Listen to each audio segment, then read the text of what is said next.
ജനാധിപത്യത്തിലൂടെ തിരഞ്ഞെടുക്കപ്പെട്ട ബംഗ്ലാദേശിലെ സർക്കാരിനെ അട്ടിമറിച്ചതുമായി ബന്ധപ്പെട്ട് അവിടെയുള്ള തീവ്ര ചിന്താഗതിക്കാരായിട്ടുള്ള ആളുകൾ നേതൃത്വം കൊടുക്കുന്ന സംഘടനകള്, അതേപോലെ തന്നെ ഭീകരവാദ സംഘടനകള്, ഇവരുടെയൊക്കെ ഒരു നേതൃത്വത്തിൽ അവിടെ നടന്നിട്ടുള്ള ജനാധിപത്യ അട്ടിമറിയെക്കുറിച്ച് മാതൃഭൂമിയിലൊരു എഡിറ്റോറിയൽ കണ്ട് ഞാൻ അത്ഭുതപ്പെട്ടു പോയിട്ടുണ്ട്.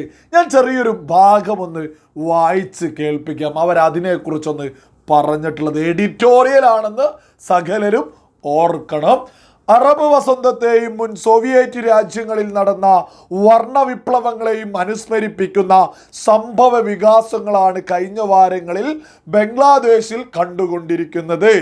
ഏകാധിപതികൾക്കോ സർവാധിപത്യ പ്രവണതയുള്ള ഭരണാധികാരികൾക്കോ നേരെ ഈ നൂറ്റാണ്ടിൽ നടന്ന ജനാധിപത്യ സമരങ്ങളായിരുന്നു അതൊക്കെ.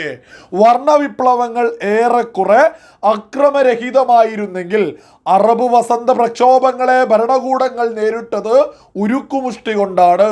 ചില രാജ്യങ്ങളിൽ ഭരണമാറ്റമുണ്ടാക്കാൻ ഈ പ്രക്ഷോഭങ്ങൾക്ക് കഴിഞ്ഞെങ്കിൽ മറ്റു ചിലയിടങ്ങളിൽ അത് സാധിച്ചില്ല. ബംഗ്ലാദേശിൽ ജൂണിൽ ആരംഭിച്ച വിദ്യാർത്ഥി പ്രക്ഷോഭത്തെ പ്രധാനമന്ത്രി ഷെയ്ഖ് ഹസീനയുടെ സർക്കാർ കാർക്കശ്യത്തോടെയാണ് നേരിട്ടത്. സമരം അക്രമാസക്തമാവുകയും ചെയ്തു. പ്രക്ഷോഭത്തിനിടെ 300-ലേറെ പേർ കൊല്ലപ്പെട്ടു.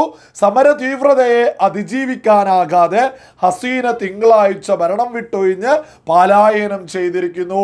എഡിറ്റോറിയൽ ഇങ്ങനെയാണ് മുന്നോട്ട് പോയിക്കൊണ്ടിരിക്കുന്നത്. അതായത് ബംഗ്ലാദേശിലെ ജനാധിപത്യത്തിലൂടെ തിരഞ്ഞെടുക്കപ്പെട്ട സർക്കാരിനെ അട്ടിമറിച്ചതിനെ വലിയ വസന്തമായിട്ട് വലിയ മഹത്വൽക്കരിച്ചുകൊണ്ട് മാതൃഭൂമിയിൽ ഒരു എഡിറ്റോറിയൽ കണ്ട സമയത്ത് യഥാർത്ഥത്തിൽ അത്ഭുതപ്പെടുക തന്നെയാണ് ചെയ്തിട്ടുള്ളത്.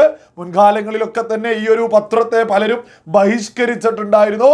ആ ബഹിഷ്കരണമൊക്കെ തന്നെയാണ് ശരി എന്നുള്ളത് ആവർത്തിച്ചു കൊണ്ടേയിരിക്കുകയാണ് ഇപ്പോൾ മാതൃഭൂമി ചെയ്തുകൊണ്ടിരിക്കുന്നത്. അല്ല, ഇത് എന്ത് വസന്തമെന്ന ഇവർ പറയുന്നത്? ഏത് ജനാധിപത്യപരമായിട്ടുള്ള ഏത് വിപ്ലവങ്ങൾക്ക് അല്ലെങ്കിൽ ഏത് സമരങ്ങൾക്കൊക്കെയാണ് ക്ഷേത്രങ്ങളൊക്കെ അടിച്ച് തകർക്കപ്പെട്ടത്? എവിടെയാണ് ആരാധനാലയങ്ങൾ കയറി ആക്രമിച്ച് ഒരു മതവിഭാഗത്തിൽപ്പെട്ട ആളുകളെ തിരഞ്ഞു പിടിച്ച് ആക്രമിക്കാറുള്ളത്?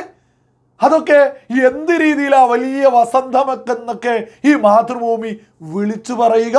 നിങ്ങളൊക്കെ തന്നെ കണ്ടിട്ടുണ്ടാവും. നമ്മളൊക്കെ തന്നെ ഓരോ വീഡിയോകളും കണ്ടുകൊണ്ടിരിക്കുക ബംഗ്ലാദേശുമായി ബന്ധപ്പെട്ട്.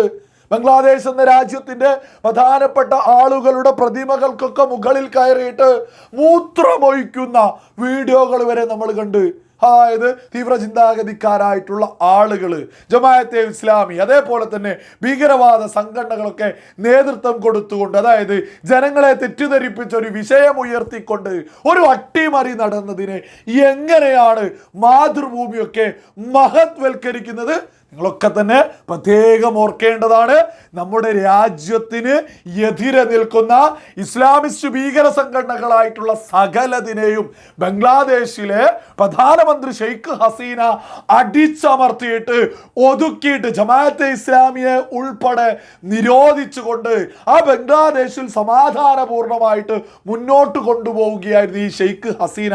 നമ്മൾ പ്രത്യേകം ഓർക്കേണ്ടതാണ്, നമ്മുടെ രാജ്യത്തിനെതിരെ നിന്നിട്ടുള്ള ഭീകര സംഘടനകളേക്ക് അടിച്ചൊതുക്കി ഒരു മൂലക്ക് ആക്കിയിട്ടുള്ളൊരു സർക്കാർ സംവിധാനത്തെ അവിടെയുള്ള ഈ ഭീകരവാദ സംഘടനകളുടെ അതേപോലെ തീവ്രവാദ സംഘടനകളുടെ നേതൃത്വത്തിലൊക്കെ ഒരു അട്ടിമറി നടക്കുമ്പോൾ നമ്മുടെ രാജ്യത്തെ പ്രധാനപ്പെട്ട ഒരു പത്രം എങ്ങനെയാ ഈ അട്ടിമറിയെ അനുകൂലിക്കുക?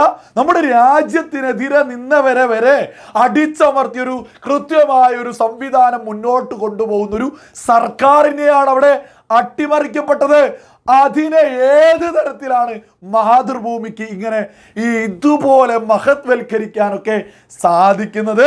അതേപോലെ തന്നെ മീഡിയ വണ്ണിലൊക്കെ വലിയ അത് പിന്നെ അവരുടെ സ്ഥിരം ശൈലിയാണെന്ന് നമുക്കൊക്കെ തന്നെ അറിയാം. അതിലൊരു പ്രധാനപ്പെട്ട ഒരു വിഷയം അവർ ഉന്നയിക്കുന്നുണ്ട്. അതൊക്കെ കണ്ടുകൊണ്ട് പലരും തെറ്റിദ്ധരിക്കപ്പെടാം. അവർ ഉന്നയിക്കുകയാണ്, 8% മാത്രമുള്ള അവിടുത്തെ ബംഗ്ലാദേശിലെ ന്യൂനപക്ഷമായിട്ടുള്ള ഹിന്ദു സമൂഹത്തിൽ നിന്ന് ഒരു മന്ത്രിയൊക്കെ ഇടക്കാല മന്ത്രിസഭയിലൊക്കെ ഉൾപ്പെടുത്തിയിട്ടുണ്ട്. അതൊക്കെ നമ്മുടെ ഇന്ത്യൻ രാഷ്ട്രീയവുമായിട്ടൊക്കെ ചർച്ച ചെയ്യേണ്ടതാണ്, ഗൗരവമുള്ളതാണ്, പ്രധാനപ്പെട്ടതാണ് എന്നൊക്കെ ചർച്ച ചെയ്യുന്നുണ്ട്. അവരോടൊക്കെ തന്നെ ചോദിക്കാനുള്ളത്, ഇവിടെ ഇപ്പോൾ മുസ്ലിങ്ങൾക്കെതിരെ വലിയ പ്രശ്നമാണ് എന്ന രീതിയിലാണല്ലോ അവരൊക്കെ ഈ ഒരു ചർച്ചയൊക്കെ മുന്നോട്ട് വെക്കുന്നത്. ഈ മഹ്ദൂദികളായിട്ടുള്ള ആളുകൾ ഈ മുസ്ലിങ്ങൾക്ക് പ്രശ്നമാണെന്ന് പറയുന്ന രാജ്യത്തെ ആളുകളോടൊക്കെ തന്നെ ചോദിക്കുകയാണ്, ഈ പറയുന്ന നമ്മുടെ രാജ്യവും ബംഗ്ലാദേശും ഒക്കെ ആയിട്ടാ ഈ താരതമ്യം ചെയ്തൊക്കെ ഈ മഹ്ദൂദികൾ ചർച്ച ചെയ്യുന്നത്. അതുകൊണ്ട് തന്നെ ചോദിക്കുക, ഈ പറയുന്ന ബംഗ്ലാദേശിലേക്ക് നിങ്ങൾ പോവാൻ തയ്യാറാണോ? ഈ പറയുന്ന പാകിസ്ഥാനിലേക്ക് പോവാൻ നിങ്ങൾ തയ്യാറാണോ? ഇവിടെ വലിയ പ്രശ്നമാണെന്നാണല്ലോ നിരന്തരം പറയുന്നത്. അതേസമയം ഈ 8% എന്നൊക്കെ ഇവര് ഈ ബംഗ്ലാദേശിൽ ഉള്ളൂ എന്നൊക്കെ പറയുന്നുണ്ടല്ലോ. എങ്ങനെയാ 8% ആയിട്ടുള്ളത്? ഇവരുടെ, അതായത് ഒരു 100 വർഷം മുമ്പേ ഉള്ള കഥയല്ല പറയുന്നത്, മറിച്ച് പാകിസ്ഥാനിൽ നിന്ന് വിഭജിച്ച് ബംഗ്ലാദേശ് ഉണ്ടായ സമയത്ത് കുറഞ്ഞ വർഷങ്ങൾക്ക് മുമ്പ് വരെ അവിടെ 42% ഹിന്ദു സമൂഹം ഉണ്ടായിരുന്നു. ഇന്ന് അത് 8%-ത്തിലേക്ക് എത്തിയത്. എങ്ങനെയാ ഇതുപോലെ മന്ത്രിസഭയിലൊക്കെ ആളെ ഉൾപ്പെടുത്തിയിട്ടാണോ ഇത്രയും കുറഞ്ഞു പോയത്? ക്രൂരമായിട്ടുള്ള ആക്രമണങ്ങൾ ഏറ്റതുകൊണ്ട് തന്നെ അവർക്ക് തന്നെ നമ്മുടെ രാജ്യത്തേക്ക് ലക്ഷക്കണക്കിന് ആളുകൾ അഭയാർത്ഥികളായിട്ട് നമ്മുടെ രാജ്യത്തേക്ക് ഈ ബംഗ്ലാദേശിലെ ഹിന്ദു സമൂഹം വന്നുകൊണ്ടിരുന്നത്. നിങ്ങളൊക്കെ ആലോചിക്കണം. ഇവരൊക്കെ പറയുന്നത് പോലെ വലിയ പരിഗണനയൊക്കെ ആണെങ്കിൽ 42-ൽ നിന്ന് 8%-ത്തിലേക്ക് ഒരു സമൂഹം ആയി പോകുമോ? ഇവർ പറഞ്ഞല്ലോ, ഇവിടത്തെ രാഷ്ട്രീയവുമായിട്ടൊക്കെ ഒന്ന് ചർച്ച ചെയ്യണം, ഗൗരവമുള്ളതാണ് എന്നൊക്കെ. ഇവിടെ ഓരോ വർഷവും ഈ പറയുന്ന മുസ്ലിം എന്ന് ഇവിടുത്തെ ന്യൂനപക്ഷമായിട്ടുള്ള സമൂഹം വർദ്ധിക്കുകയല്ലാതെ കുറയുന്നുണ്ടോ? ഏതെങ്കിലും ഒരു മുസൽമാൻ ഇവിടുന്ന് രാജ്യം വിട്ട് മറ്റേതെങ്കിലും രാജ്യത്തേക്ക് പോകുന്നുണ്ടോ?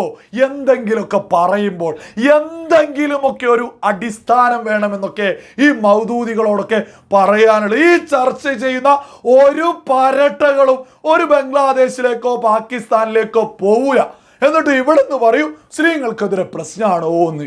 അതേസമയം ഇവർ പറയും 8% ന്യൂനപക്ഷമായിട്ടുള്ള ഹിന്ദു സമൂഹത്തിൽ നിന്ന് മന്ത്രിയെ ഉൾപ്പെടുത്തി ആ 8% എങ്ങനെയാണ് ആയിട്ടുള്ളത് എന്ന് സുബോധമുള്ള സകല ആളുകൾക്കും വളരെ വ്യക്തമായിട്ട് തന്നെ മനസ്സിലാക്കാവുന്നതേ ഉള്ളൂ. ഈ മാതൃഭൂമിയുടെ എഡിറ്റോറിയൽ കണ്ട സമയത്ത് എനിക്ക് വലിയ അത്ഭുതം തോന്നിയിട്ടുണ്ട്. അല്ല, ഈ മീഡിയ വൺ അല്ലെങ്കിൽ ജമാഅത്തെ ഇസ്ലാമി നമ്മുടെ കേരളത്തിലെ പ്രമുഖ മാധ്യമമായിട്ടുള്ള മാതൃഭൂമിയൊക്കെ പർച്ചേസ് ചെയ്ത് കഴിഞ്ഞോ? അല്ലാതെ നമ്മുടെ രാജ്യത്തിനെതിരെ നിന്ന ഭീകര സംഘടനയെ പോലും അടിച്ചമർത്തിയിട്ടുള്ളൊരു സർക്കാർ സംവിധാനത്തെ അവിടെ അട്ടിമറിച്ചപ്പോൾ ആ അട്ടിമറിയെ എങ്ങനെയാണ് മാതൃഭൂമിക്കൊക്കെ മഹത്വൽക്കരിക്കാൻ സാധിക്കുന്നത്?